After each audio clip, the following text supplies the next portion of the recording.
ये कहानी है बिल मोरे की, जिसे थाईलैंड में 3 साल तक जेल में रहने की सजा मिली थी। बिली थाईलैंड देश का नहीं था, इसीलिए उस जेल के कैदी उसे इतना टॉर्चर करते थे कि उसने कई बार सुसाइड करने की भी कोशिश की। जेल में होकर भी लगभग हर एक कैदी के पास धारदार हथियार थे, जो बिली का गला काटने के लिए हमेशा तैयार रहते थे। उस जेल की हालत इतनी बुरी थी कि वहां हर हफ्ते कोई ना कोई कैदी हिम्मत हार कर सुसाइड कर लेता था। बिली को उस जेल में पूरे 3 साल काटने थे। उस जेल का हर एक घंटा उसके लिए कितना मुश्किल होने वाला था, वो उसे पहले दिन ही पता चल गया था। बिल को कभी कभी 3-3 दिन तक जागना पड़ता था, क्योंकि उसे डर था कि कहीं वहां के कैदी उसे सोते वक्त मार ना दे। अब क्या बिल उस जेल से निकलकर अपने देश वापस जा पाएगा? जानने के लिए देखते रहिए आज की हमारी सच्ची कहानी, जिसका नाम है a prayer before down. Movie की स्टार्टिंग में हम बिली को देखते हैं। बिली एक ऑस्ट्रेलियन बॉक्सर है, लेकिन फिलहाल वो थाईलैंड में रहता है, जहां उसकी मुलाकात कुछ गलत लोगों से हुई, जिन्होंने उसे एक ड्रग एडिक्ट बना दिया। बिली अपनी फाइटिंग स्किल्स का यूज थाई फाइटिंग में करता था, और उससे मिलने वाले पैसे से वो और भी ज्यादा ड्रग्स खरीदता था। एक दिन बिली अपनी पूरी तैयारी के साथ फाइटिंग करने जाता है, लेकिन उसका अपोनेंट उसे इतना मारता है कि उसका पूरा चेहरा खून से भर गया था। बिली अपनी हार से बहुत गुस्से में था, और वो और ड्रग्स लेने लगता है। उसे नशे के चक्कर में ऐसे लोगों से मिलना पड़ता था जिनका अंडरवर्ल्ड में बहुत नाम था। एक दिन वो ऐसे ही किसी आदमी के घर पर था, पर उसे पता नहीं था कि आज ही के बाद उसकी जिंदगी ऐसा रुख लेगी जिसकी उसने उम्मीद भी नहीं की होगी। उस घर में थाई पुलिस ऑफिसर्स रेड मारते हैं, और उन्हें वहां बिली मिलता है। पुलिस वाले उस पर चिल्ला रहे थे, पर बिली को थाई भाषा नहीं आती थी। अब क्योंकि पुलिस को रेड में सिर्फ वही मिला था, इसीलिए उन्हें लगा कि वो सारी गन्स और ड्रग्स उसी के हैं। इसीलिए थाईलैंड कोर्ट बिली को 3 साल की सजा सुनाता है, और वो उसे बैंकॉक की एक जेल में ले जाकर बंद कर देते हैं। वहां पर उन कैदियों के कपड़े उतारकर उन्हें अच्छे से चेक किया जाता है। बिली जो ड्रग्स का आदी था, बिना ड्रग्स के उसकी हालत खराब होने लगी थी। उस जेल में कैदी जानवरों की तरह चारों ओर फैले हुए थे, और बिली को अपने पहले ही दिन एक लाश के बगल में सोना पड़ता है। सभी कैदियों को उस जेल के रूल्स बताए जाते हैं, लेकिन वो जगह एक जंगल है, और एक जंगल में कौन नियमों का पालन करता है? उन कैदियों को तो एक बूंद पानी के लिए भी एक दूसरे के ऊपर चढ़कर पानी के नल तक पहुंचना पड़ता था। एक दिन कुछ लोग बिल्ली से उसका पानी छीनने की कोशिश करते हैं, जिसकी वजह से वहां बहुत मारपीट हो जाती है। बिल्ली को सभी कैदियों के सामने लाया जाता है, और उसे सजा के तौर पर कुछ दिनों के लिए एक छोटी सी काल कोठरी में बंद कर देते हैं, जिसके अंदर सिर्फ उसके शरीर भर की ही जगह थी। उसे बैठकर ही सोना था, और बैठकर ही जागना। इसके बाद पुलिस वाले उसे एक दूसरी जगह पर शिफ्ट कर देते हैं, और अब बिली जिन लोगों के बीच में था, उन्हें इंसान कहना भी इंसानों की तौहीन होगी। उनके लीडर का नाम कैंग था। वो चार्ली की रैगिंग करता है, और उसे पुशअप करने को कहता है, और बार बार उसके कपड़े उतारे जाते हैं। बिली उसे अपना गुस्सा दिखाता है, लेकिन वो अकेला था। एक रात जब बिली टॉयलेट करने जाता है, तो गैंग के लोग उसे दबोच लेते हैं, और उस रात उसके सभी लोग एक लड़के का गैंग रेप करते हैं। वो बिली को किसी को ना बताने की धमकी देता है। अगले दिन हम देखते हैं कि उस लड़के ने फांसी से लटक कर खुद की जान ले ली थी। पुलिस वाले उसकी लाश को वहां से हटा देते हैं, और गैंग पर कोई कार्रवाई नहीं होती। बिली एक ऑफिसर से कुछ पेन किलर्स मांगता है, पर वो उसे दवाइयां देने से मना कर देता है। वो उससे फ्री की दवाइयों के बदले भी पैसे मांगता है, पर बिली के पास पैसे नहीं थे। बिली को उसकी इस दोगलेपन पर इतना गुस्सा आता है कि वो उस पुलिस वाले की गर्दन को नोच कर काट देता है। पुलिस वाले बिली को इतना मारते हैं कि वो पूरा लहूलुहान हो जाता है। उसे कई दिनों तक होश नहीं आता। बिली एक दूसरे सेल में था, जहां उसकी मुलाकात फेम नाम की एक लड़की से होती है। बिली जब ठीक होता है, तो उसे फिर से उन लोगों के बीच में फेंक दिया जाता है। एक दिन उसे वो लड़की दोबारा दिखाई देती है, और बिली को पता चलता है कि वो एक ट्रांसजेंडर है।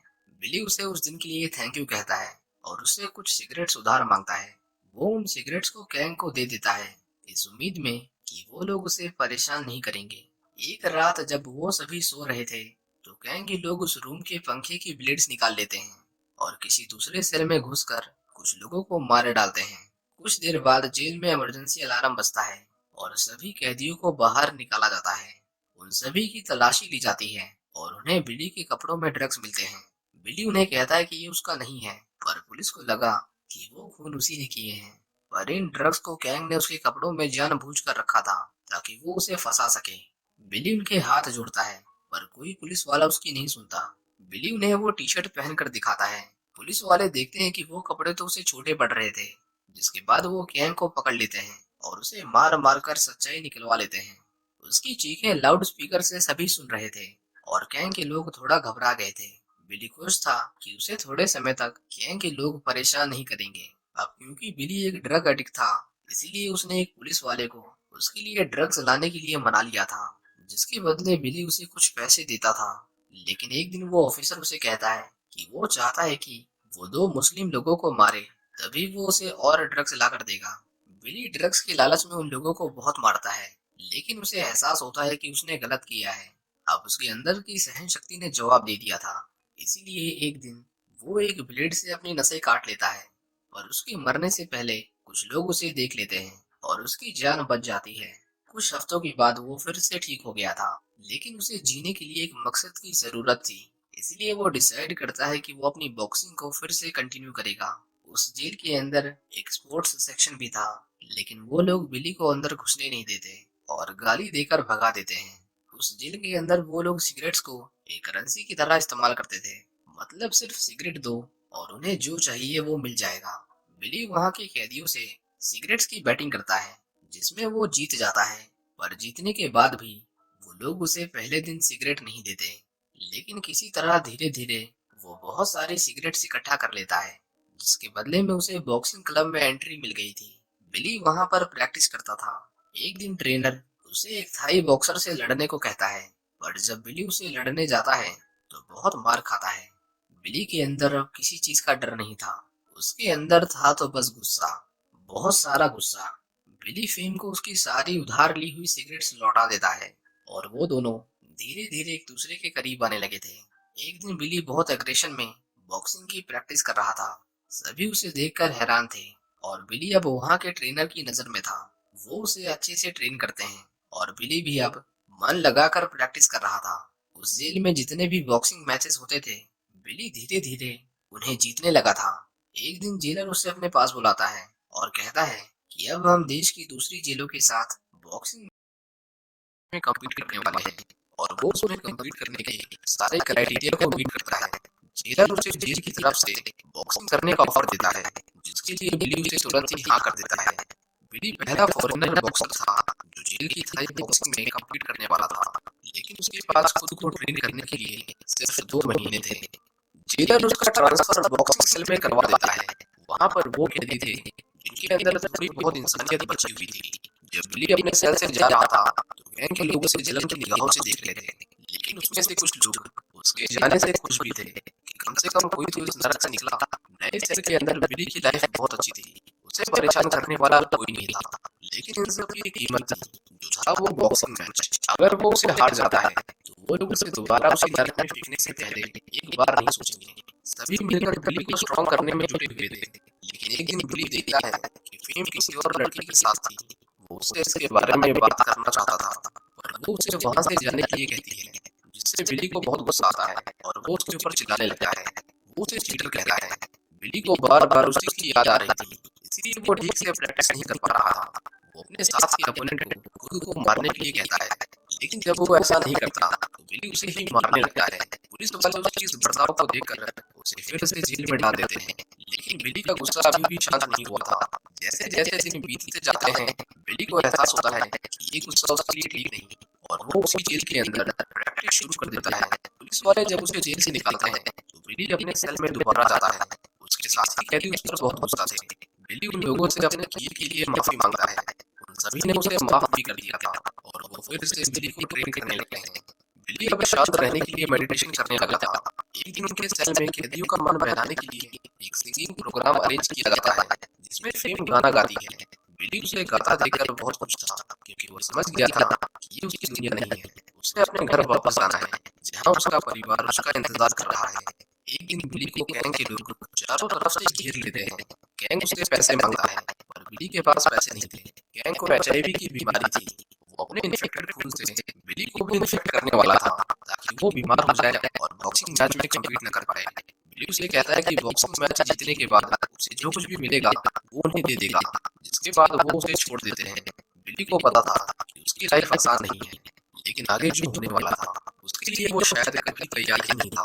एक दिन प्रैक्टिस करते करते बिल्ली को पेट में दर्द होने लगता है, लेकिन वो अपने ट्रेनर को कुछ नहीं बताता और अकेले में जाकर खून की उल्टियां करने लगता है। बिल्ली अधमरी हालत में वहीं पर पड़ा हुआ था।